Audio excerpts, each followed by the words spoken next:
Hey everyone, today I'm going to be sharing 3 ways I get extra value from my Amex Gold Card, and at the end I'm going to include a 4th tip that doesn't have to do with my Gold Card, but it's still fitting for the video. So my logic when it comes to credit card credits for me is a little bit against the grain, which is fine. I applied for the Gold Card knowing that I do not organically spend $10 a month on Uber or Uber Eats, or $10 a month at either the Cheesecake Factory, Shake Shack, Goldbelly, and the other partners that they have.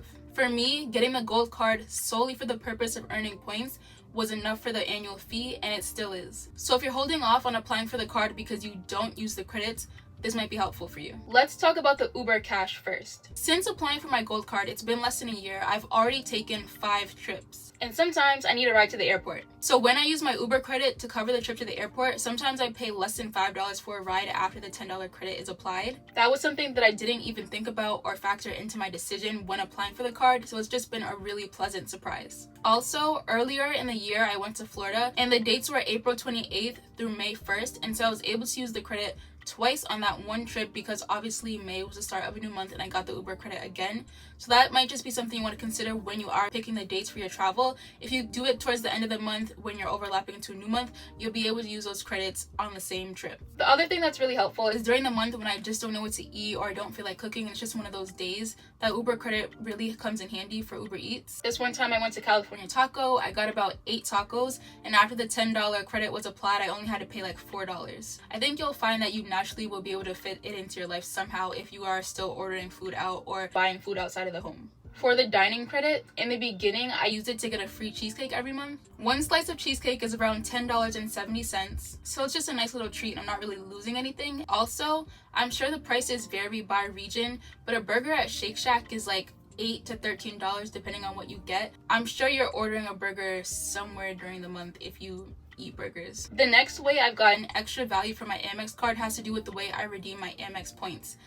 This strategy requires patience, planning, and flexibility. I usually only transfer my Amex points during a transfer promotion. So I know if I want to go to Paris, I'll wait for KLM to offer a 25% off promotion. I know if I want to go to the Maldives, I'll wait for Virgin Atlantic. I like to do this because obviously you get more value for your points and it preserves your points a little bit more. Instead of transferring 40,000 points for a flight, you'll only have to transfer 30,000 points. And depending on how many trips you take per year, saving that extra 10,000 points multiple times can give you enough points to take an extra trip at the end of the year. The reason I wanted to share this is because if you're new to Amex, you might think that Amex Travel has the best rates when booking flights, or you might just trust them more, but that's really just not the case. This is also a really great tip for someone who doesn't spend as much money, and so therefore it's harder for you to accumulate points. Waiting for a transfer partner promotion is going to be your best friend. In the wise words of our dear competitor Chase, make more of what's yours. And even if you're not able to catch the promotion, transferring through a transfer partner to book a flight is still going to give you better value than booking through the Amex travel portal. I always recommend you check every single time, but 9 times out of 10, you're gonna get better value and a cheaper flight by transferring your points. Amex Travel will have the same exact flight that you can find directly on the company's website for triple or quadruple the price sometimes. Actually, most of the time. And not that getting the best cent per point always matters, but at the same time, why would you redeem your points for 1 cent per point when you can redeem them for 4 to 8 cents per point? The next way I get value from my Gold Card is by using Rakuten. For me personally, I feel like for the Gold Card to be advertised as a travel credit card, it doesn't give me enough travel benefits. And I'm talking specifically about the credits. I personally feel like they should remove the food credits and add some more travel benefits, but you know.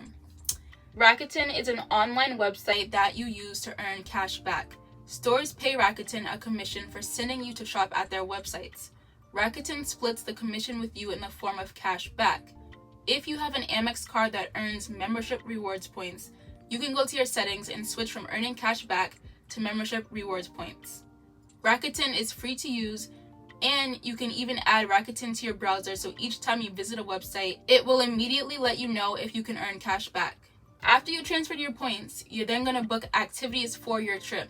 So you can go on websites like Viator, TripAdvisor, and book your activities. And I've seen up to 12% cash back, which is 12 points per dollar on sites like Viator. So you'd be getting a total of 13 points per dollar on top of the 1 point per dollar that Amex is giving you. To me, that's incredible. 13 points per dollar? I've never heard of that. Well, Obviously I've heard of it because I've seen it, but you know, like, that's really rare. That's the word.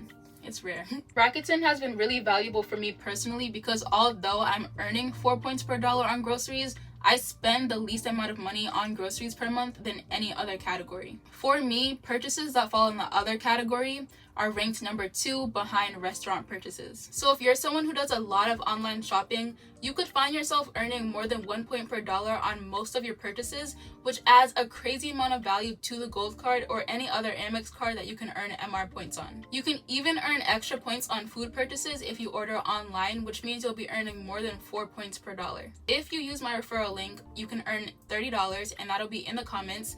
It's free to join and you don't need my referral link, but if you're going to join, you might as well get the $30. The next hack has to do with my Delta Gold Sky Miles card. You can also do this with the Delta Platinum card or the Delta Reserve card or any card that gives you a free checked bag. I'm taking a trip soon and I was informed by several people that food, snacks, water, anything of that nature is super expensive where I'm going. Even if you go to like CVS, everything is just super expensive. So instead of buying snacks, food, alcohol, or whatever else you're planning to buy when you land, put it in the free checked bag. Obviously, it doesn't work if your bag is already full or if you normally check a bag, but I personally refuse to check bags and only put my personal items in a carry-on on the plane. I need my stuff by my side at all times, so this works perfectly for me. If you're traveling somewhere like Las Vegas and you know the bottles are going to be $10 to $15 more when you get there, you might as well buy the bottle now, put it in the free checked bag, and save money while you're there. Some other credit cards that give you free checked bags are Alaska Airlines,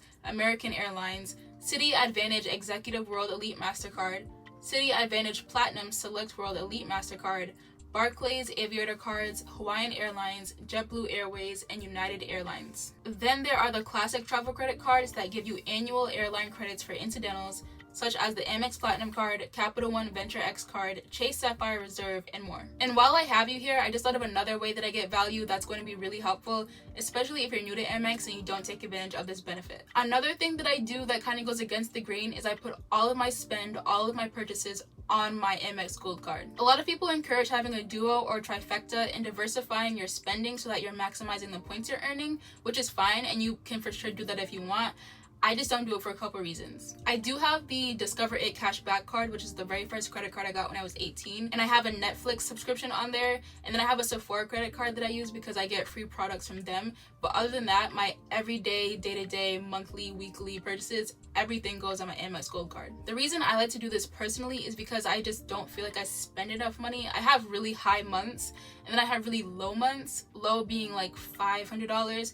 I think on average it's right around the 800, 900 mark. And I don't know, maybe I'm just crazy, but I just don't feel like that's enough for me to have 2 cards or 3 cards. The benefit to this though is that now Amex gets a better picture of my spending. They get to understand me better, and so they can give me targeted offers based on what I already buy and what they think I'm likely to buy, because the goal is to get me to continue to use my gold card for all my purchases. And that's where Amex offers comes in. Amex is looking at your spending and each purchase beyond the purchase, beyond the merchant. They're looking at the area you spent money in and then putting you in a segment to target you later. If you're only using your Amex card for groceries, that's perfectly fine. It just makes it harder for Amex to cater to you and to give you things that they think you'll like because they don't really know much about you. I've gotten offers in the past and I have one currently to save on monthly subscriptions that I have. I have been planning trips to certain places, and then after I put my hotel purchases and book a few activities, I'll get other Amex offers for activities in that same place and location. So there are offers that Amex gives out to mostly everybody, but then there also are multiple different versions of offers, which I've seen. So for example, there's a current Versace offer going around that if you spend $750, you'll get $150 back. The offer that I have is if I spend $750, I'll get 15,000 rewards points. I'm not going to, but that is really nice. I personally think the 15,000 point offer is way better. Also, if you save an offer, even if you don't have any plans on using it, they will give you more offers like the one you saved. So for example, if you get an offer for Hilton, but you don't really care for Hilton that much, they might then give you an offer for Marriott, or at the very least, several other hotel offers. And if you're getting offers for things you are going to buy anyway, like my offer to save on my monthly subscription, it makes the gold card so much more valuable. If you want to learn more about making your Amex cards work for you, watch the video that pops up on the screen somewhere. Thank you guys so much for watching. I'll see you in the next one.